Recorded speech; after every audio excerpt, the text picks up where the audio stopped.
cher que le prêt-à-porter. Parce que nous ne voyons pas l'œuvre, c'est-à-dire le travail. Nous ne savons pas payer le travail de l'autre. Est-ce que vous comprenez? Mais quand tu ne sais pas payer le travail de l'autre, lui déjà, tu lui fais avoir, tu le mets dans une position de manque à gagner. Tu travailles dans une usine où on fabrique des vêtements ivoiriens. On préfère les habits d'occasion venant de France. Donc ces gens qui travaillent dans cette usine-là, toi tu les empêches d'être aussi quelqu'un. Est-ce que tu comprends? Alors, donc chaque fois que toi tu fais ça, tu empêches les autres. Moi je dis que le premier, comment on appelle, le premier ennemi du succès financier, c'est la pauvreté. Ça va vous faire rire. C'est de la pauvreté d'esprit. Les Africains, par exemple, aimeraient acheter, par exemple, des objets asiatiques qui ne coûtent pas cher. C'est moins cher. Mais il ne sait pas que dans l'année, le même objet, il va l'acheter 4 fois. Donc, qu'est-ce qu'il fait? Ensuite, on accuse les gouvernements.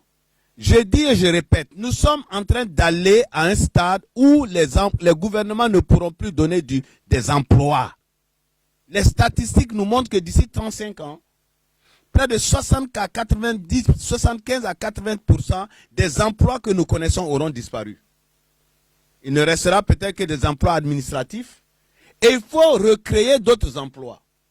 Nous avons dans les usines des robots qui font des voitures. Nous avons aujourd'hui, on opère le cerveau de quelqu'un à distance. Donc nous sommes entrés dans une phase où il faut oublier le gouvernement, il faut oublier le salaire. Les Asiatiques l'ont compris. Ils sont rentrés dans ce qu'on appelle le travail. Il ne faut pas rester à jeter des pierres au gouvernement. Ce sont des hommes comme nous qui ne peuvent pas faire de l'impossible.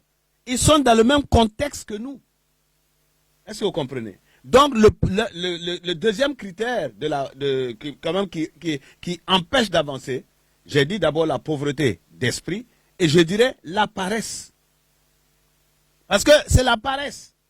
On ne veut pas travailler, on veut des emplois. Je ne suis pas en train de dire que ceux qui veulent les emplois sont des paresseux. Mais c'est qu'en général, c'est les gens qui n'ont pas l'esprit d'entreprise, l'esprit d'initiative. Alors, ce n'est pas un péché. C'est des gens, le salaire, c'est une garantie pour eux. J'allais dire encore autre chose, c'est le fait de gaspiller. Il ne faut pas accuser le gouvernement pour tout. Le gouvernement n'empêche personne de travailler. Le gouvernement n'a peut-être pas des emplois. Mais les emplois et le travail, c'est deux choses différentes. Est-ce que vous comprenez?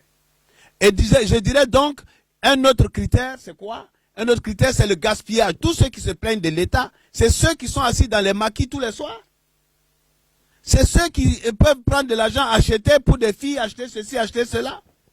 Ce sont ceux-là qui sont en train d'acheter des passifs. C'est-à-dire acheter des objets qui ne rapportent rien du tout. Donc, il n'y a pas quelqu'un qui peut dire, lui, dans l'année, il n'a pas touché de l'argent. Il n'a rien vu.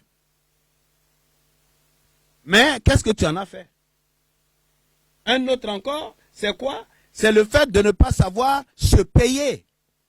Vous avez des gens qui ont des activités, j'allais dire libérales, qui gagnent de l'argent et qui gaspillent. Alors qu'il faut savoir se payer. Même le fonctionnaire, le travailleur doit savoir se payer.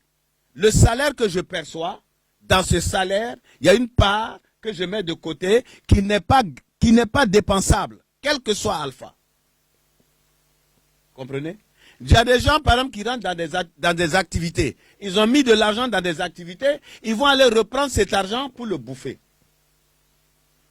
Tout ça, c'est des ennemis du succès financier.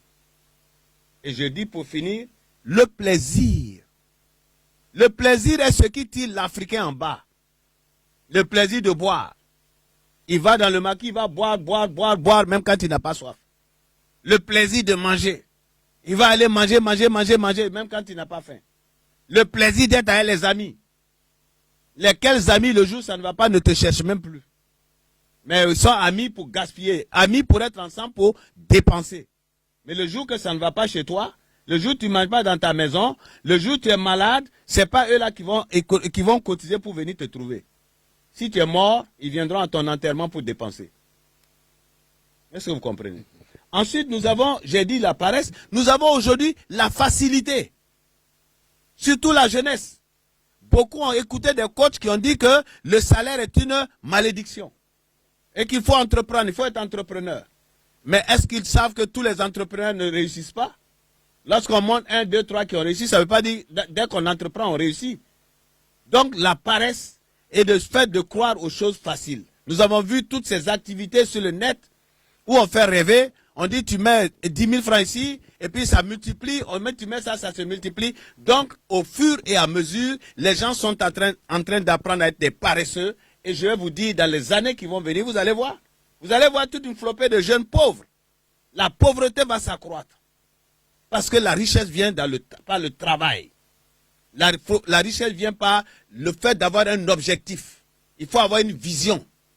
Un foyer où il n'y a pas de vision, vous ne savez pas où vous allez. Un homme qui n'a pas de vision, il ne sait pas où il va. Et ensuite, je dirais l'épargne. Parce que même quand tu veux être entrepreneur, contrairement à ce que les jeunes pensent, il faut aller à l'école, il faut aller dans des formations. J'ai dit, il faut orienter l'école. Il ne faut pas dire l'école n'est pas bien. Il faut orienter l'école. Aller dans des formations, tout ce qui touche comment on appelle, aux sciences, tout ce qui touche à la technologie, etc. C'est là aujourd'hui. Nous ne sommes pas au même stade que l'Europe. L'Europe est au stade des services. Ils ont fini pratiquement de tout inventer. Maintenant, c'est comment je vais faire pour aller nettoyer un immeuble. C'est comment je vais faire pour prendre les objets et aller remettre à quelqu'un. C'est comment je vais faire pour livrer une ordonnance. On livre même des médicaments par des drones. Nous sommes dans les services en Europe. Mais nous ne sommes pas là.